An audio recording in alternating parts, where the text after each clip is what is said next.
Hi friends, இன்றைக்கி நம்ம பார்க்க போகிறது நெய்ச்சோறு தான். இதுக்கு சைடிஷாக உள்ள பருப்பு கத்திரிக்காயும் மட்டன் குழம்பையும் போன வீடியோவில் அப்லோட் பண்ணியிருக்கேன். அதிக நேரம் எடுத்துருக்கனால நான் தனித்தனியாக போட்டிருக்கேன். இது ஒரு டீச்சர் கேட்டிருந்தாங்க, அவங்களுக்காக நான் இந்த பதிவு செய்கிறேன்.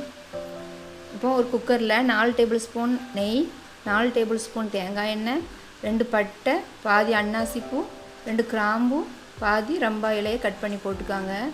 இதை நல்லா தாளிச்சிக்கலாம். சின்ன வெங்காயமாக இருந்தால் 2, பெரிய வெங்காயமாக இருந்தால் 1 நீல வாக்கில் கட் பண்ணிக்காங்க. அதையும் தாளிச்சிக்கலாம். நான் 500 கிராம் 1/2 கிலோ அரிசி எடுத்து அரை மணி நேரத்துக்கு முன்னாடி கழுவி ஊற வச்சுருக்கேன். பாதி தேங்காய் எடுத்து பால் எடுத்து வச்சுருக்கேன். பாலும் தண்ணியும் கலந்து எங்கள் வீட்டு அரிசிக்கு ஒரு படி அரிசிக்கு 2.25 படி தண்ணி சரியாக வரும். 2.25 படி தண்ணி ரெண்டும் கலந்து சேர்ந்து வச்சுருக்கேன்.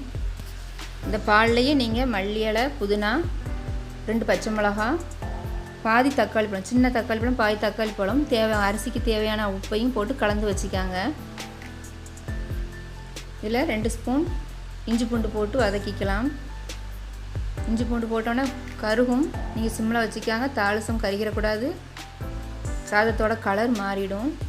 இதுதான் ஒரிஜினல் பாய் வீட்டு நெய்ச்சோறு ரெசிபி. ஒரு டீச்சரும் கேட்டிருந்தாங்க, தெரியாதவங்களும் இதை பார்த்து செஞ்சுக்காங்க. பாலும் தண்ணியும் கலந்து வச்சதை ஊற்றிக்கலாம்.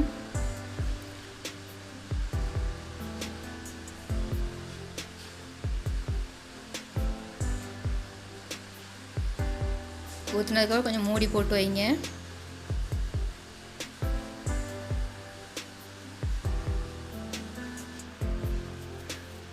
எனக்கு உப்பு பத்தலை, நான் கொஞ்சம் போட்டிருக்கேன், நீங்கள் செக் பண்ணிக்காங்க. பால் நல்லா கொதி வந்துடக்கூடாது.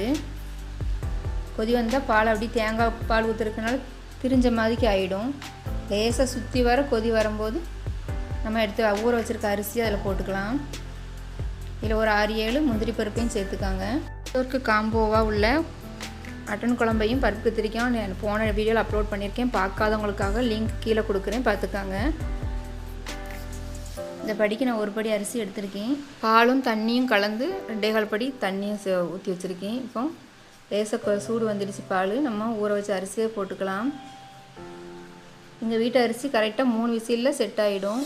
உங்கள் வீட்டு அரிசியை பொறுத்து நீங்கள் விசிலை வச்சுக்காங்க. இப்போ மூடி போட்டு மேலே ஆவி வந்துடுச்சு, விசில் போட்டுக்கலாம். 3 விசிலுக்கு அப்புறம் பார்க்கலாம். ஸ்டீம்லாம் இறங்கிடுச்சு. இப்போ எப்படி வந்திருக்கு பார்க்கலாம். வாசனை நல்லா கமகமான இருக்குது. நம்ம ஊற்றின தண்ணி சரியாக இருக்கனால அடி எதுவும் பிடிக்கலை. சாதமும் உதிரியாக இருக்குது. இதான் முஸ்லீம் வீடுகளில் செய்கிற ஒரிஜினல் நெய்ச்சோறு.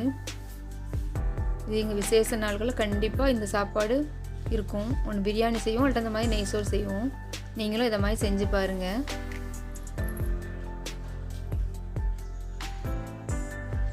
நல்லா தேய்ச்சி விட்டு ஒரு 5 நிமிஷம் அப்படியே இருக்கட்டும்.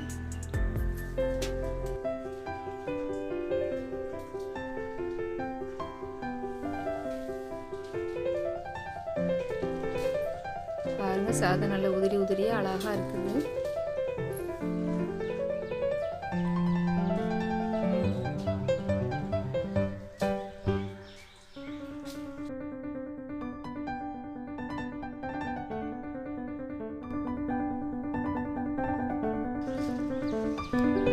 இந்த சாப்பாட்டோட நாங்கள் தக்காளி ஜாம் அல்லது பைனாப்பிள் ஜாம் வைப்போம். இப்போ தக்காளி விலை அதிகமாக இருக்கிறதுனால சிறுபருப்பு பாயாசம் வச்சு நான் பரிமாறியிருக்கேன். நீங்களும் இந்த மாதிரி செஞ்சு என்ஜாய் பண்ணுங்கள். இந்த வீடியோ பிடிச்சிருந்துச்சுன்னா லைக் பண்ணுங்கள், ஷேர் பண்ணுங்கள், சப்ஸ்கிரைப் பண்ணுங்கள், பக்கத்தில் இருக்க பெல் ஐக்கானையும் கிளிக் பண்ணிக்காங்க. Take care.